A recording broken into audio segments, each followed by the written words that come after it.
Hello, hello, hello, Facebook family. How are you? Welcome, welcome, welcome to Season and Beyond. Enjoying life to the brim. Welcome, welcome, welcome. Guys, tonight I am going to talk about relationship and purpose. Okay? How do they go together with each other when we're trying to reach the area in where God would desire, make this turn this TV down, where God would desire for us to be. Um, but first, I want to thank everyone for viewing Season and Beyond and the Thursday Night Live, which is Flow Fulfilling Life on Wisdom, and for sharing the lives, all of the lives that I've been putting out there. And I pray that some of the topics, maybe not all of them, have benefit you in some kind of way to help improve, make you think, to be doers or beers, in your life and in others' life. To be a doer in your life and a beer, and to be a doer and a beer in someone else's life. And if there is a topic that you would like for me to talk about, I do it. I've never said that I know everything, because I don't. But I enjoy talking about things, right? So about different topics and things, okay, that deals with life. All righty. So what I'm gonna do, I'm still doing this double screen thing, guys. I'm loving this. I was like reading off a piece of paper all the time, but now I learned how to do this expanding my two screens, which I used to do because I was a programmer. I should have remembered how to do it, but I just couldn't remember how to do it. So the question is tonight, topic is relationship and purpose, right? And my question is, how do they work together, or do they? Do they work together or not in a relationship and your purpose, right? And I like to give you definitions of things. So, what is relationship? Relationship is the way in which two or more concepts, objects, or people are connected, or the state of being connected, okay? And purpose is the reason for which something is done or why we're created. We're created for a reason, we're created for a purpose. And that's why we exist here on this earth, is that there's something that is desired for us to do, okay? And we want to make sure that we're walking in that purpose that God would desire for us to be in, without make sure, okay, how can I do this screen again? I messed up the screen. Okay, let me fix it back. To do what God has ordained us to do. Okay, so okay, now it's moving. All right. So, in my opinion, this is just my opinion on this, and this is what I feel about relationship and purpose, right? And then I also got some tidbits from Miles Monroe. Oh, that is living with purpose. Did that come out right? I don't know. Living with purpose. Okay. So I feel, in my opinion, again, that when you live a life of truth, right? I think that the way that we begin to build relationships and begin to walk in our purpose, right, is that first and foremost, we have to live. Okay, yeah, you did right. We have to live in our truth, right? We got to be who we are, and don't try to perpetrate and be somebody, that you're not. Okay, so and be your authentic self, and in my words, which y'all know I love this word, I love it so much, and be unapologetic about being the true you that God made you, right? Be who God made you, right? And work together to make the dream work or your purpose, right? If you're in a relationship, or if you're working with someone, that's a relationship also, as we said, right? But within that, we got to learn how to be ourselves and don't try to be anybody else. One thing that I think about that is that you have to work so hard not being yourself, right? But it's so easy to be, who you are. It is so easy just to be, you, right? Instead of trying to build this life on a falsehood that somebody that you're not. And then you got to remember everything you say, everything you've done, how you dress, how you talk, how you look, all that stuff, instead of just being, who you are. So I think that's one of the most important things in a relationship, and walking towards your purpose and bringing all those things in together, right? When you just be who you are, then you don't have to worry about you in this relationship with somebody saying, well, you changed. No, I've always been like this. I'm always, this person, right? And doing the things that I would like to do that interest me, right? The things that I'm good at, right? Those are the things like building within your purpose. Because I'm a believer in this also, like one of my sons was saying, is that, the thing that you're purpose with is something that you already doing. You just need to begin to build on it and perfect it. But, we're never going to make things perfect, but as close as we can to perfect that thing that's within you to make you. Like for an example, like singers, right? When you come up, you want to be a singer. Some people, let me back up now. Some people are, hey, how you doing? Some people are just natural born singers, right? And some people just sing, right? And the ones that's natural born singers, right? They seem to move more towards um their purpose, where God would desire them to be as singers, right? Some people play, instruments and things, right? And they natural born, that's just who they are, right? And they move into that thing, and that's what their purpose is, to be musicians or be a teacher or something, in that area, right? If you have the knowledge to work on computers, right? You begin those things, you do it, right? You start off as a child, because I see children now that just, I thought I was pretty good with computers, right? But I am nothing compared to what these children are now. So if they begin to build that gift and really know for a fact, that that's what their gift is, and that's in how you pursue it, right? What your gift is, you pursue that thing, right? So those things right there, like I always say, you could be a great singer. I can sing, but I'm not a praise and worship leader. I'm not a recording, artist, anything like that. So I think you should be able to realize, what you should be doing by how you do it. Because I always go in the back of people, and somebody asks me to sing, I'm going in the back, and I'm going to say, well, I think they want you to sing, right? And stuff. So we got to know the gift that God has ordained us with. Okay. And notice what we may need to unlearn, right? A lot of times, we'll come up and we'll have people to say that we're this, right? And we'll just melt into what people say that we are, right? And it's just not you. It's just not who you are. It's just not who God created you to be, not the purpose that He intended for you to walk in, right? So now, when you have finally figured out, that thing that you always do and you always working at, right, is what your purpose is. Now you got to unlearn all that stuff that somebody said, that this is what you're supposed to do. You're supposed to be doing this here, and you need to do this. And and I'm not saying that, you can do it and be great at it. but is it the purpose that God created you for? Is this what you should be doing for the rest of your life? Prime example with me. Now, when I was in high school in the 80s, 70s, 80s, yeah, one of the things that was growing in society was computers, right? And so I saw that it was growing, so I took classes, in computer science. They didn't call it that then, right? But they just call it technology. I believe that's what it was. And I took it because I'm thinking, maybe this is what, I should be doing, in life. This is my after, right? So I did that. And when I graduated from high school, I went to college and did computer operations, right? And then went farther with that and did computer programming, right? But and after 20 some odd years, over 20, maybe about 22, 23 years, right? When I really think about it, that is not what I wanted to do.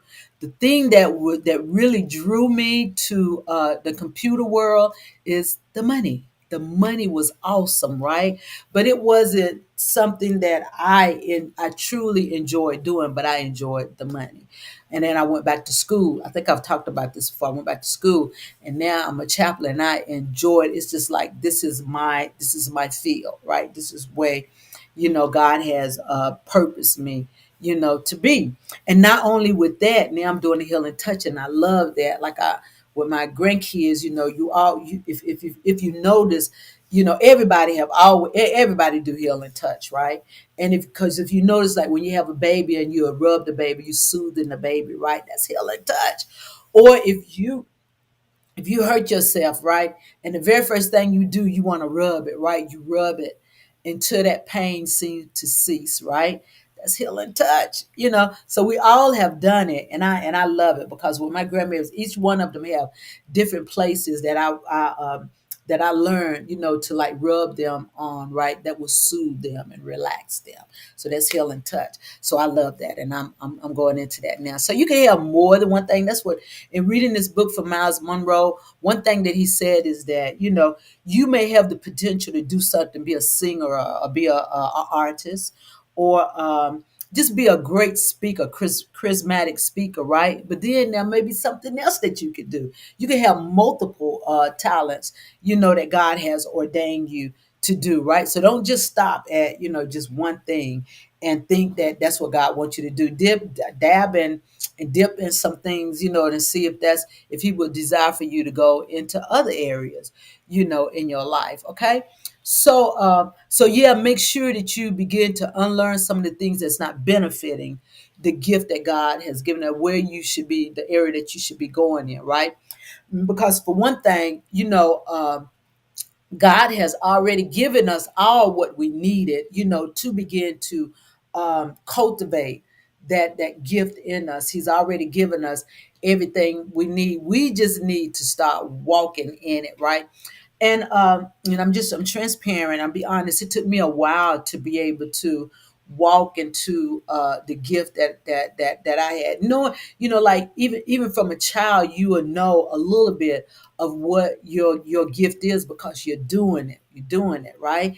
Um, and then maybe later on in life you feel, okay, that's not really what I was supposed to be doing. You'll drift off into something else. But it seemed like you always go back into that thing that you thought wasn't what you should be doing, like me listening to the kids in our neighborhood, right? Now that's what I'm doing now, listening to the patients as a counselor and stuff like that. So you really know, but you don't really know, and then how to cultivate it and make it work. When you begin to mature and really realize what you should be in, then you'll start walking in to that thing. Okay.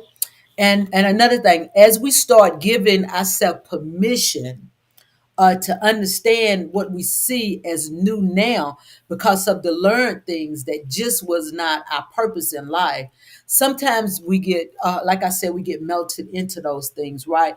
But I feel that both can work together. Like I said earlier, both of those things we can work together to support, each other's in the in what we were learned, what somebody pressed upon us, that we thought, since we were doing it and we began to get good in it, we thought it was it. You may not have to just get rid of it altogether. It might coincide to, what your gift is. So, you might have to unlearn it, and then you might not have to unlearn it. So I'm going to put that in there. I'm not going to say just totally, try to unlearn it, but see how it works with what your gift is and what your, what your purpose is. Okay. And as we begin to discover, that gift, right? As Miles Monroe was said, be aware and be humble, with that gift, right? I was talking to someone earlier about, gifts that people have, and how you're a great speaker, you're a great, pianist, you may be a great artist, you may be a great, just about anything, preacher, and stuff like that, right? But you had to be humble in the things that you do, right? So God can continue, to use you, because you know what the word of God said: if you exhort yourself, you most definitely will be humble, right? But if you humble yourself, God will begin to exhort you, right? Okay. So stop assuming that other persons know everything in the relationship, or about who you are and stuff. Because sometimes you can get into a relationship. It doesn't matter if it's like a marriage, or within a job or something like that, right?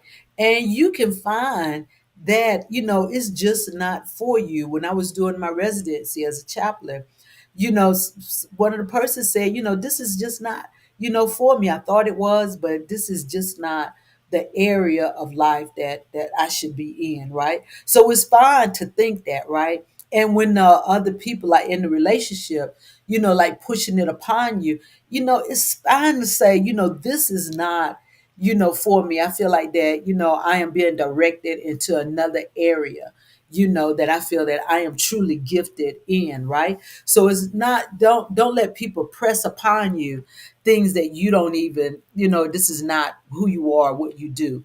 Okay, one of the things I love about God is He made each and every one of us. And this is what I like to say this, because in relationships, people think that you should always feel the same way your partner or whatever group or something that you in should feel, right? And that's a no. Everybody have their own opinion on things, right? On how things should go. That's why that word called compromise come into the picture of relationships and work environments, right? Is that we got to learn how to compromise and have those things, whatever one person feel that they're not into, or the other person, whatever, whichever way it go, learn how to compromise with it. And maybe I can do a little bit of this. Like when I got married, singing wasn't really my thing, right? But my husband was a singer, and he would give me songs to sing. So I compromised. I knew that I could sing, so I did. I sung, but I knew that wasn't my final, purpose in life, was to just sing and stuff, right? I knew that it had to be something else, because it was like how you go to the dentist and they trying to pull your tooth, and it's just so hard to pull that thing out, right? That's how it was with me and singing, right? It was like pulling a tooth, right? So I knew for a fact that wasn't my thing, that it had to be something else, right?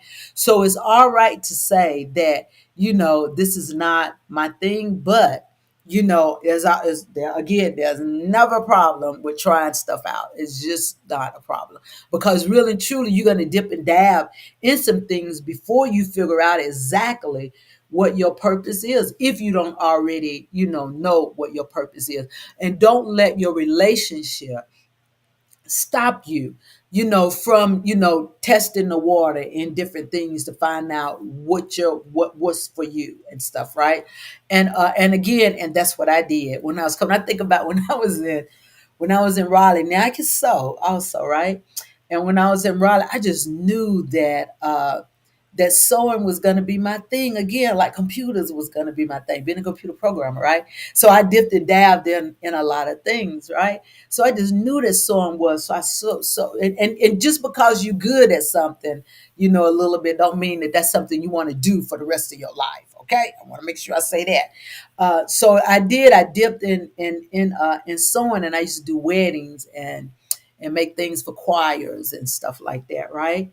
And and I don't know. I know my husband got mad at me. He said, we ought to just go ahead and start a business. And my kids too, because they'll talk about that even now, right?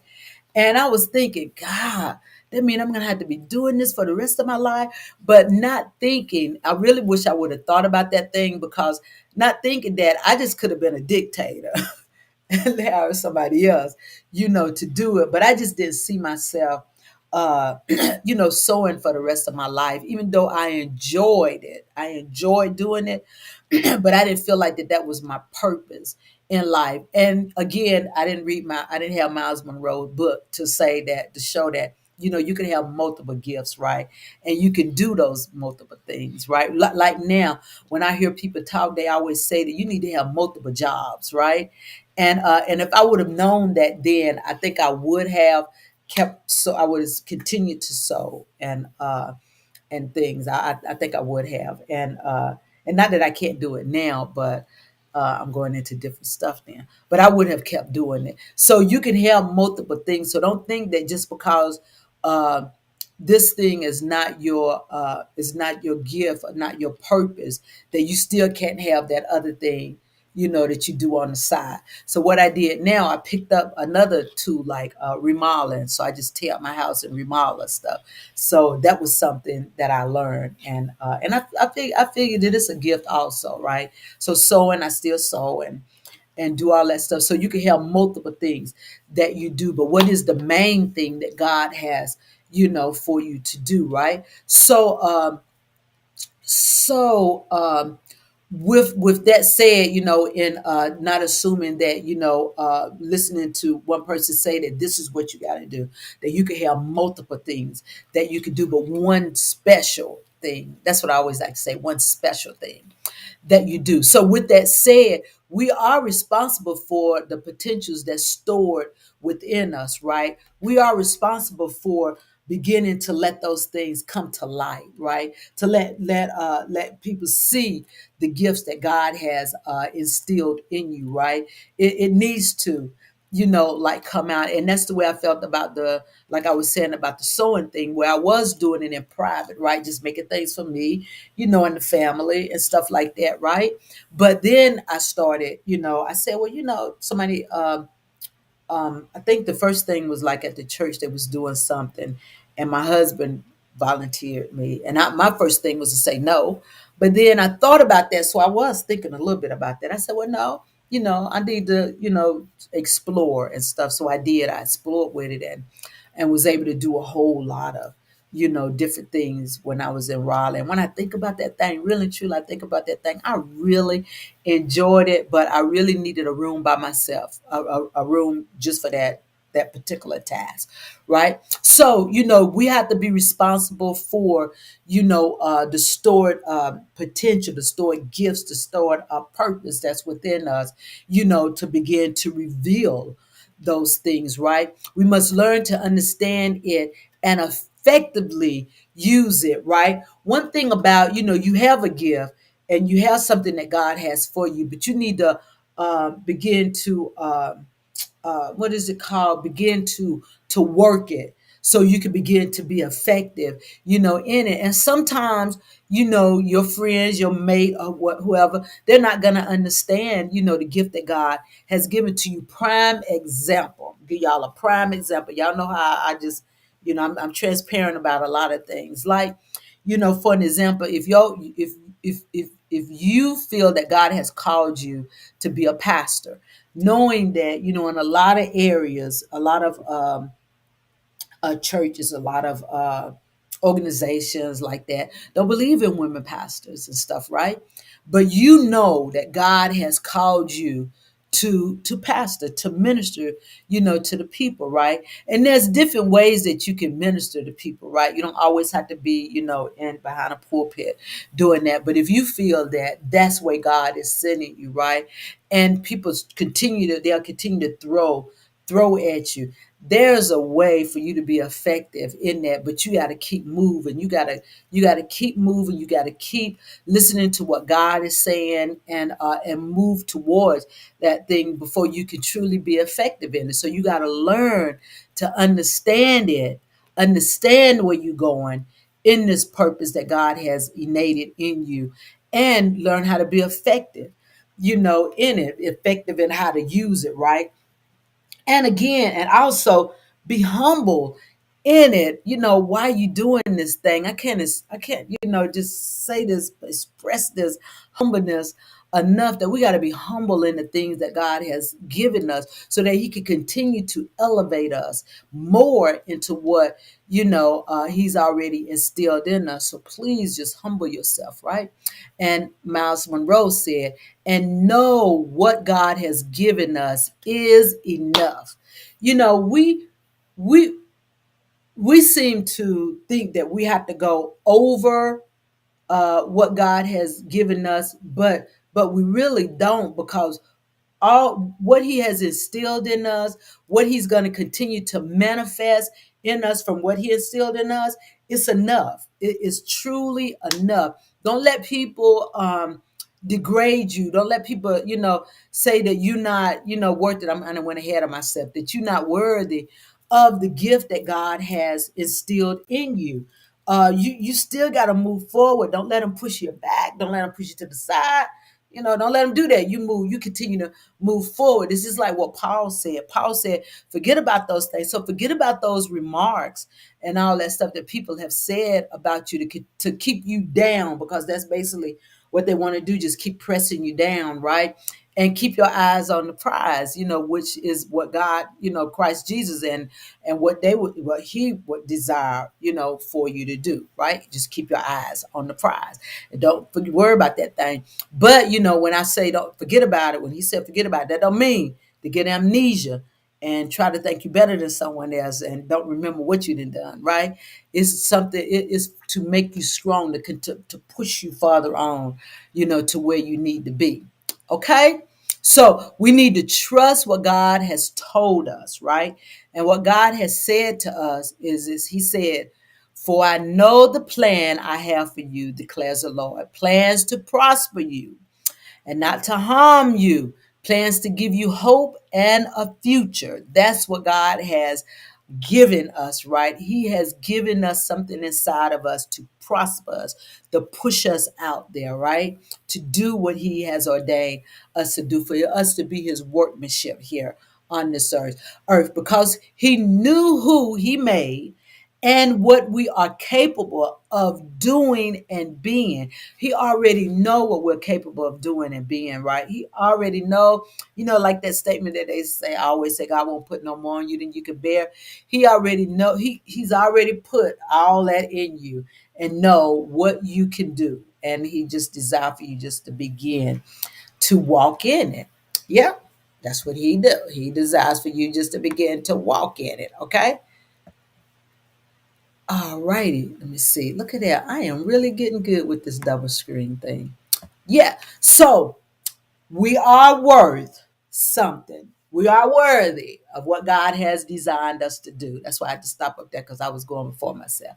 We are worthy for what he has designed for us to do. Do not let people say you are not. Don't let people begin to press you down, pressure down. Or do not let people do that to you. You are worthy, you are worth it, and you are enough for what you were ordained to do. Okay, we need to understand that God is not always in agreement with us on what we do, right?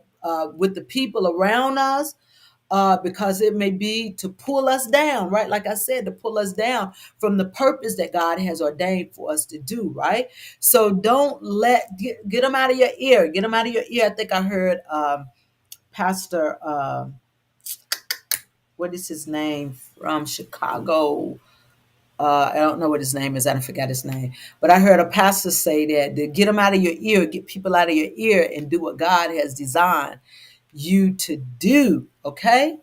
So, and understand that as God, ask God for a discernment for a discerning spirit, God. You know, that's one thing that I ask God for every day. God, just give me that discerning spirit so I know, you know, who's for me and who's against me, right? And the ones that's against me, show me how to turn that thing around to benefit me, right? You know, regardless of what you say, what you do, God, show me how to turn it around to begin to benefit me and continue to improve, you know, what you have already put in me, you know, to help me to be able to endure, you know, build me, you know, for that endurance, you know, from what people say, what people do to you, right? Because if you let that stuff get you, you will never move to where you should be. And that's like even in relationships. That's why I do feel that relationships and your purpose, you know, they have, they go together, right? Because, you know, in relationships, you can be verbally abused and you'll never go to the point, to the place of where God would, you know, desire for you to be, or you be gaslighted where they're always saying things to make you, you know, second guess, you know, yourself in what you do, right? You got to begin to, you know, ask God for that discernment so you'll be able to handle it. And again, channel those things in different areas in your life that's going to build you instead of tear you down. You don't want to be torn down. You want to continuously be built up, right? So, or ourselves, you know, sometimes we can mess up ourselves. We can destroy ourselves because we're always saying what we can't do. You know, I can't do this. I want to do that. I can't do this, right? You know, but you can do it. Oh, I can't do this. No, I can't do this. No, this is too much for me. God will not. He has not giving you the spirit of fear, you know, but love and sound mind, power, and, you know, love, power, and a sound mind, right? He didn't give us that, you know, to keep, you know, down in ourselves and being fearful. And I had to learn that myself. I used to quote that. I used to quote that scripture all the time. And then I had to, you know, start using it I had to start using it on myself, right? So don't, you know, put yourself down because others going to do enough of it, right? So what you need to do is begin to build yourself up. One thing that I do on this live is that I always talk about self-love, right? And with self-love, you got to learn how to love yourself and not let other people continue to degrade you to make you feel less of yourself. You are beautiful. Look in the mirror and find all of those things that you think are flaws on you, right? And look at them and say, "Oh, you're beautiful." That means that I am different from everyone else, right? Because I have this on me, or because I have that on me, or whatever. You know, I am uniquely made, you know, in God's sight, right? So, you know, begin to build yourself up, right? And I'm not talking about in an arrogant way. What I'm talking about in a good, healthy way. You know, begin to build yourself up and push yourself out there, and know that you're not alone. You're not out there by yourself. Okay. All righty. So, and that's talking about tearing us down, right? And we don't have to worry about you know, like I said, others always, you know, down and you calling you out of your name and all that stuff because what you desire to do. I see a lot of that on YouTube, right? I be thinking, you know, how can you, you know, you have your own platform, right? But, you know, you have your own platform and you do the things that God has designed you to do to uplift people, right? Because, like for an example, when I do talk about the church, I'm still uplifting them also because I've been in church all my life. But I think that there is a better way, you know, to do things, especially when it comes to loving people, right? And I'm talking about all people, all groups of people, right? And that's the only thing that I have about, you know, a lot of you know, the building, you know, where people go to worship and stuff, is that, you know, all of them are not welcoming, you know, to all people, right? And the thing about it is that, you know, I always think about when I go to a funeral, and when people always want to sing that song, when we all get to heaven, what a day of rejoicing that would be. When we all see Jesus, we'll sing and shout the victory, right? But we can't all get together, you know, here. All of the worship places won't allow all people to come in and use the gift that God has innate in them, right? So so it's not a downgrade. It's that I pray and I pray and I wish that, that we would be able to come together and allow and accept all people and love, all people, extend grace out to all people, like God extend grace out to us, because I'm gonna tell you, we are not perfect people. We are gonna do some things, and same way with what I'm talking about tonight with relationships and purpose, right? We're not perfect people, and we don't know sometimes when we're in a relationship and when we're putting our thumb, on our partner or on a job, when we're in that working relationship, when we're degrading, uh, when we're saying certain things and not realizing that that's really affecting that individual. That's why it's best to always think before you speak, to people and about people. Really think about that thing, and always have something positive, to come out of it, like so they will know that it's a learning thing, that I know that you can do it. I see this in you, and I want to help you to cultivate that gift that that I know that God has innated in you. That's good. And so you need to get yourself, you need to be doing, no, I know that I see that gift in you, and I want to cultivate, that gift in you, and help you to get out to where you need to be, instead of thinking that instead of, like I say, always stepping on people to get to where you want to be. No, because God see us as his successful children, right? He don't see us as nothing no differently than a success, because he made us, and he made all of us uniquely, and put something in us, and he want us to be a success in all that we do, all that we say, and in our beings. He want us to be successful. Okay, so do not let your relationship dictate who God say you are. Right? Do not let your relationship work. Husband, wife, whoever it may be. Do not let it. Hey, sweetie. Hey, do not let it. How you doing, Tasha? Do not let it affect who God has made you. Right? Don't let nobody dictate that for you, to you, or to the ones that believe in a higher being. Everybody don't believe God on here, so I want to say, for whatever your beliefs, and whatever you go, whoever you go to, right? Whatever that higher place is in your life, don't let somebody else come in and destroy. You always go to that place, and let God be the one to begin to continue to manifest, that gift in you. And that's just like, I was talking to someone this weekend, and they was talking about different. I don't know why people always want to put names on stuff when it comes to God, right?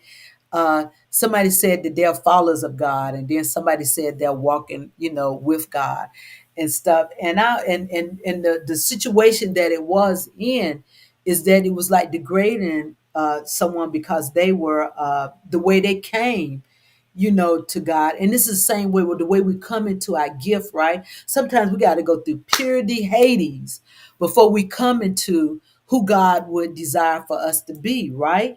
And just because you had to go through that, don't make you no better than anyone else, right? And you can be a follower, you can be a walker with God. It don't even really matter, because we all come the same way, right? That even if you're a follower of God, you still may fall, and he might have to reach down there and pick you up, and then you walking with him, right?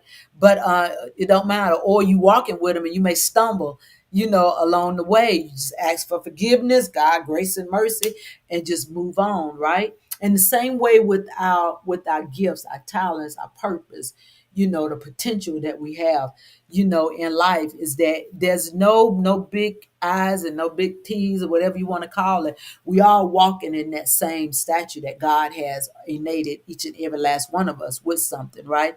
And he desires for us to do it. And he desires for us to come to him, and ask, God, how do I begin to get, to this place that I know, God, I know that this is what I'm supposed to do, right? And but how do I get to it?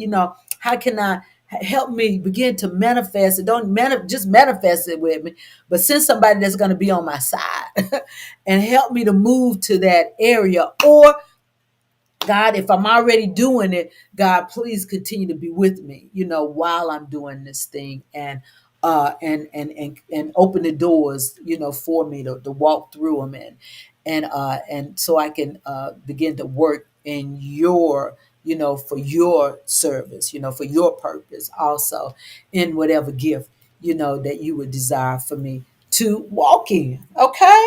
So that's the thing when I think about with relationships and purpose, right?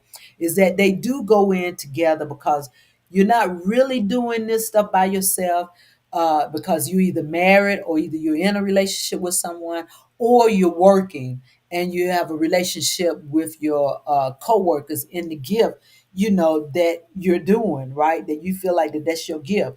Like, I'm a chaplain and I work with other people, my co-workers, and I feel like that, when I'm doing it, if I do stumble, if I do something wrong, I don't expect for you to go down my throat. I expect for you to talk to me and say, well, this is what you do to continue to build your gift up in this field that you're in, right? And vice versa, where I would do the same thing, right? Even like with the chaplaincy, and even like with the healing touch, area, right? And really and truly, I don't think I better even say that about that, because with healing touch, it's really not a mess up in there, because you combine, all of the things. And I'm going to really, I think I want to talk about that next week, guys, the healing touch, y'all, because this is really, really something. It's just like even with the natural herbs and spices and all that stuff, right? Healing touch go hand in hand with that. And I want to talk about that. I really wish I could get my cousin to come on here, but we're in a different time zone.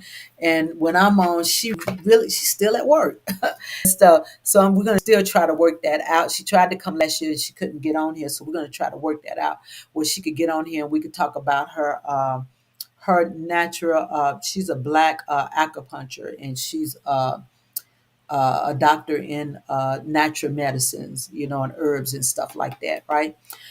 So yeah, so whatever it is, guys, begin to work with it. And I want to say this again, because I don't want to leave that out. I want to say that again.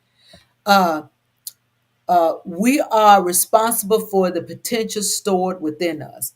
That's what I'm going to leave out on, guys, is that we're responsible for what the gift that God has given us, right? To be able to work in it and as begin to let it manifest, within us. We're responsible for it, because we're responsible for it, because we're the one that's doing it, and we're the one that's going to be moving into it. And we need to learn to understand, what our gift is. Like, for an example, again, I can only talk about myself as a chaplain.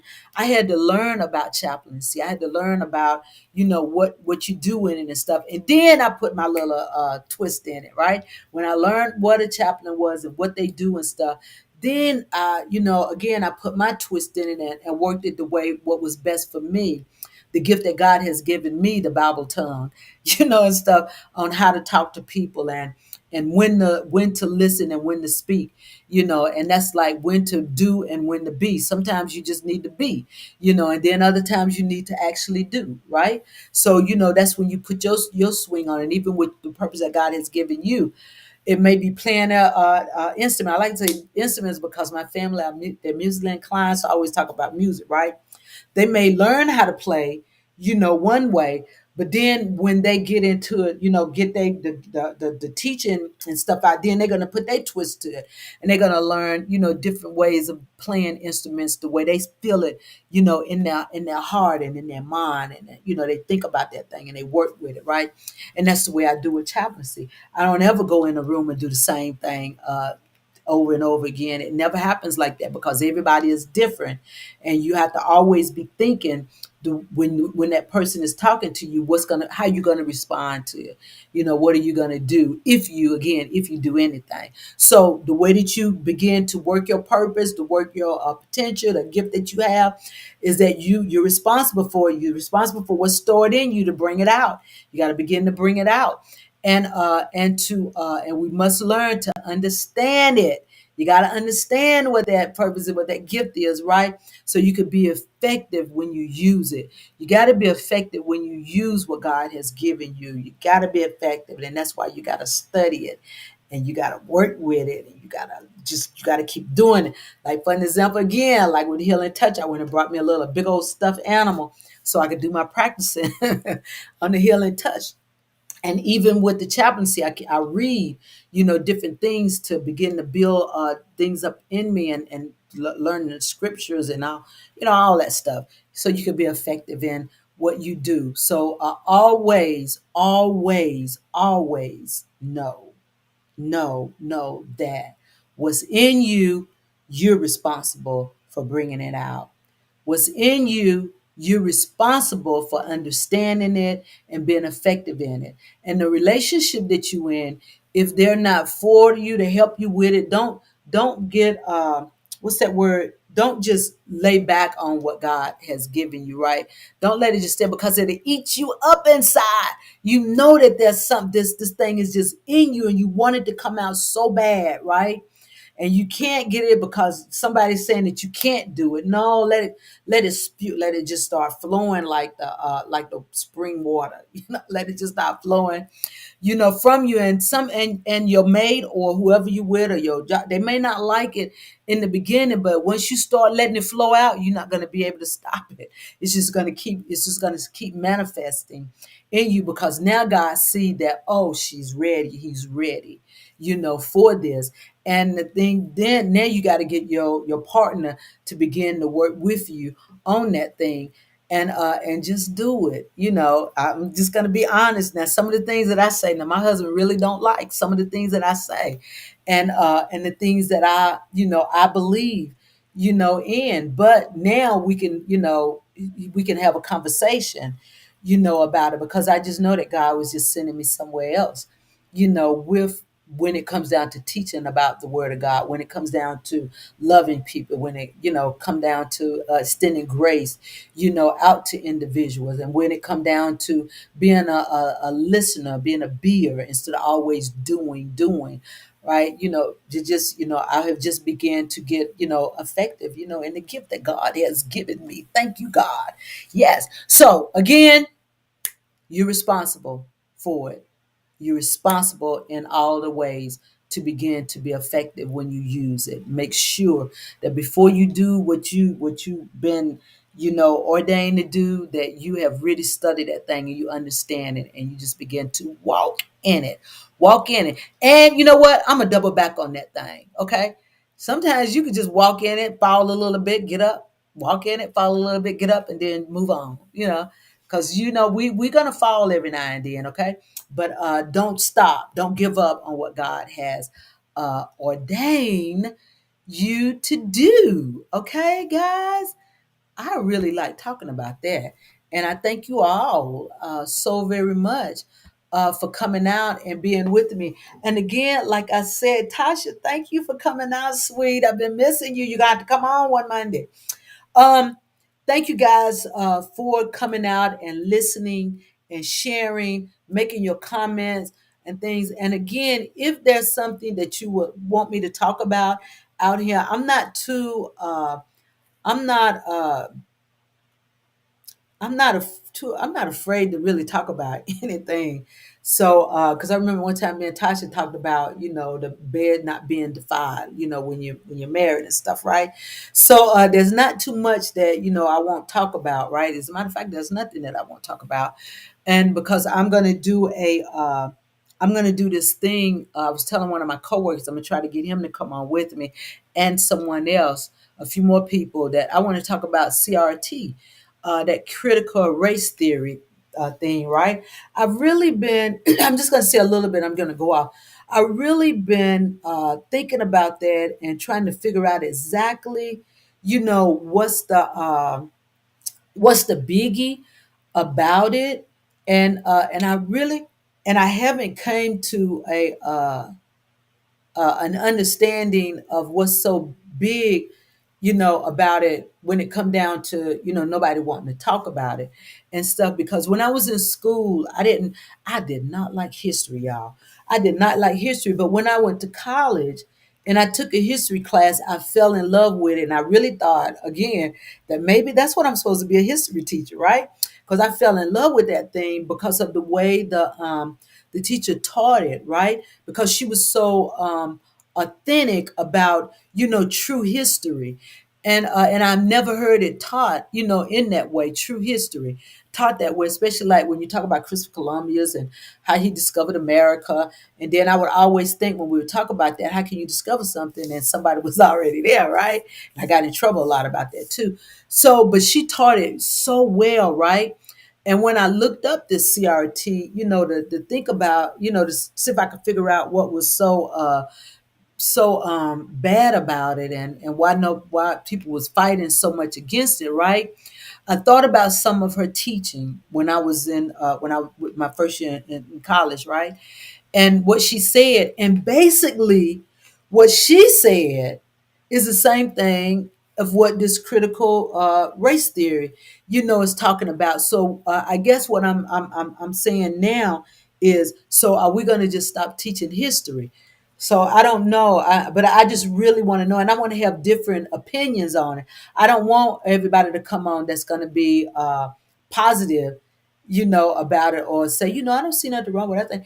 I want somebody to come in and say why they think that we shouldn't, talk about, CRT, and then I want people on here to say that we should.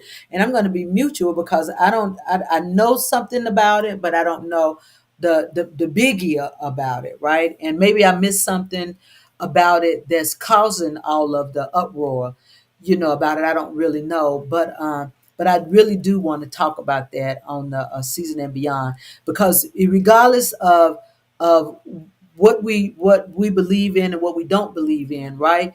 What I agree with, what you don't agree with, or either your opinion or my opinion, we all should be able to get along, regardless of how you feel about, certain things. And that's why I named this season and beyond, and enjoying life to the brim, regardless of how you feel or what you think. I think that we still should be able to get along. You just have your opinion about something that I may not feel the same way about. And the more I talk about it, that's what I'm thinking, that CRT, the big thing about it is that, some people feel like that it shouldn't be taught. But what I think as a whole is that I don't think that we should try to erase history, because if it wasn't for history, we wouldn't be where we are, today. We just learn from each year, each century, each whatever, all of the years that we go through. We should learn how to do things better, and but always remember the history, but learn how to do things even better with each year that we go through. And so I don't think that we should erase it, regardless of what happened. I think that we should always, talk about it and stuff. And I am a little naive about a lot of things, but when I took that history class, I was able to learn a whole lot of things, about history that I wasn't really paying attention to because I didn't like history. But so I don't know when it's going to be, but we are going to do a segment on CRT. And if you're out there and you might want to come in and go with us, and again, it's not going to be a shouting match or anything like that. I don't want it to be like that. I want it to all be positive, in what we talk about, excuse me, with this. But come on and just give your opinion. So if you would like to do that, inbox me, or come in these comments, because I always go back and read all of the comments again. Okay. So come in the comments or either inbox me, and let's talk about, this thing, peacefully, calmly, and, see where it go, and the true meaning and behind it. Okay. Again, thank you guys so very much for coming out, and I love you so much, and there's nothing that you can do about it but love me back. Continue to pray for our country, and our surrounding country, and the wars that's going on in Ukraine and Russia, and pray for the parents that have lost their children. Pray for the children that have lost their parents, and as a whole, just a corporate prayer. We just need to make sure that we pray for our people, and that people be safe. And even right here, the things that's happening in the United States of America, begin to pray for the people that we can still be as one, is the way it should be, and not think about yourself and not think about everybody else around you when it comes to living in this United States of America. Okay, guys. Again, love you. There's nothing you can do about it. Continue to share for me, and continue to be viewers out here with me, and have a blessed and wonderful night.